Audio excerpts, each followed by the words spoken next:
Joseph Parker, Faiga Opelu. It's an interesting fight. Tell us how it came about.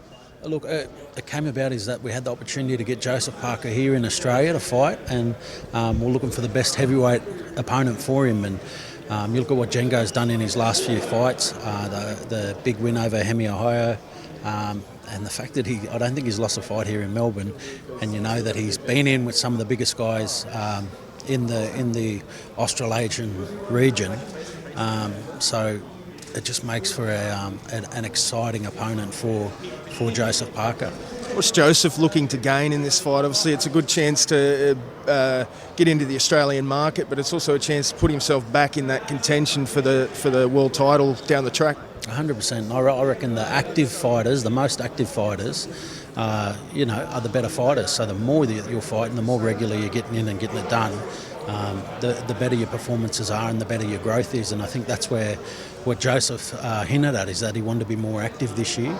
And for us, it works out perfect. We want to put on great fights, and when Joseph Parker's headlining a fight card in Australia, that's a great fight. So, it works out well for us, works out well for him. A win here keeps him rolling on his path that he wants to take going forward. And Nikita Tszyu, Ben Bomber. Ben looks extremely confident. What are your thoughts on this one? I love it. I love the confidence. I love the fact that he's a young, undefeated talent who wants to get in and wants to be on the big stage and wants an opportunity to make a name for himself. I mentioned before that this is our first time here in Melbourne, and we want to find the stars of Melbourne and Victoria for the state to be able to get behind. And he's a guy who's putting his hand up and wants that. He wants that. I've got every faith in Nikita and what he can do in the ring, and I absolutely believe that he can get this victory. But I know it's a hell of a tough fight against a hungry young fighter who's pulling out everything to make sure that he's got the best preparation. He's been to Vegas. He's in Floyd's gym. He's sparring the good guys. He's sparring the tough guys. So you don't get that sort of preparation around here. So the fact that he's going above and beyond could be anything. 6 or 8 rounds. What's the controversy there? What's that all about? Look, I know Nikita's on a gradual progression. They've got a plan for how he's going to approach his career, and so 6 rounds is where it's at. I think they both hinted at the fact is that they're knockout artists as well. So I don't think it's going to 6 rounds. You could put it down for 8, but I don't think it'll go for 8. I don't think it'll go for 6. I think someone's going to look to stop this fight early, and that's how you want to do it anyway. You want to take it into your own hands where the decision can't be taken away from you. So I honestly don't know how this fight's going to go with the talent that we're going to have in the ring. There's been a bit of a break between the Tszyu Harrison fight and this fight. Has it been hard to sort of put a card together, or what's the reason for the break? Look, I think it's hard to come down after what was the Tszyu Harrison fight. It was so exciting for us. So to be able to get this together, we've been wanting to come down to Melbourne. We've really wanted to come to Melbourne. Also navigating what Tim's doing, what his next move is too. So. Obviously we've got to look after our priorities and make sure they're in check, and we're able to get this great card together. So the fact that we're able to get this really good Melbourne card together, we had to get down here, and this was the date that was available. So we've got the venue on this date. We were looking at April. April was hard for venues. And I mean, even looking around here now, there's so many people bumping in every one of these venues. So it is hard for venues at the moment. So the sooner we can get venues locked in, the sooner we can get a card together. Everyone, all the ducks get lined in a row, and we get a great show. And just on Tim, obviously the Charlo fight has been pushed back. Is expected to fight again. What sort of an opponent does he need to sort of prepare for Charlo? Look, I think the Tony Harrison fight was a great preparation for him.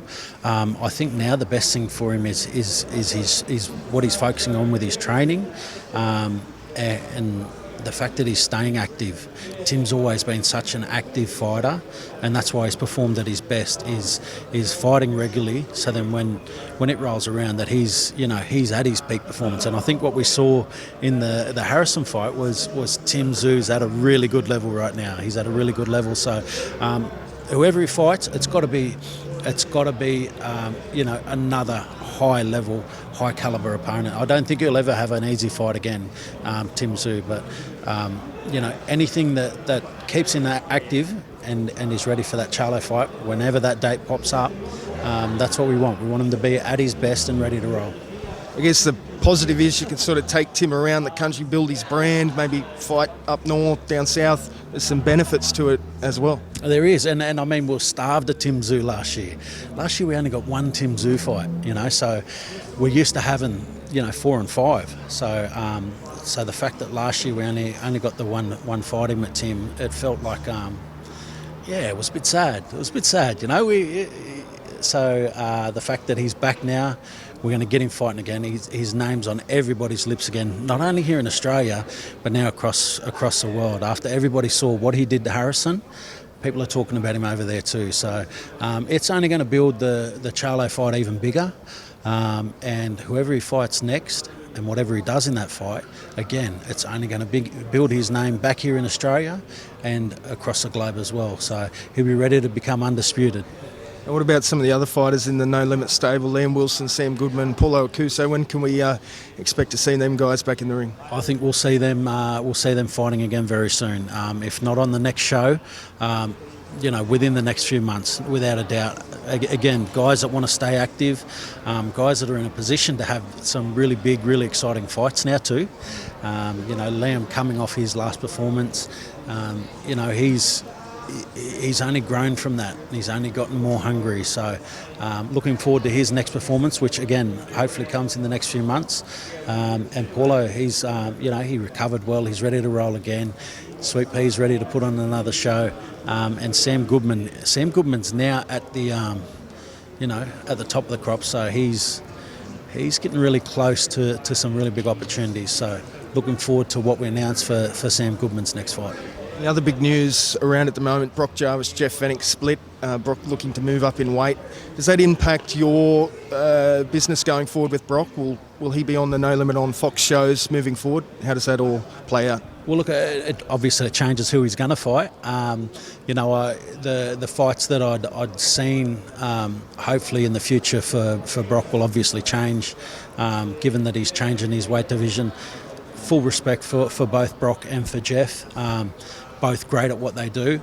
It's going to be an interesting new path for Brock, but exciting as well. It just means that there's new fights for him now, opponents that that we wouldn't have even thought of him being ready to fight. Now them opportunities can happen. So there's some guys in the middleweight division that are handy fighters here in Australia. So there's some good fights for him to have if that's what he chooses to do is to go to middleweight.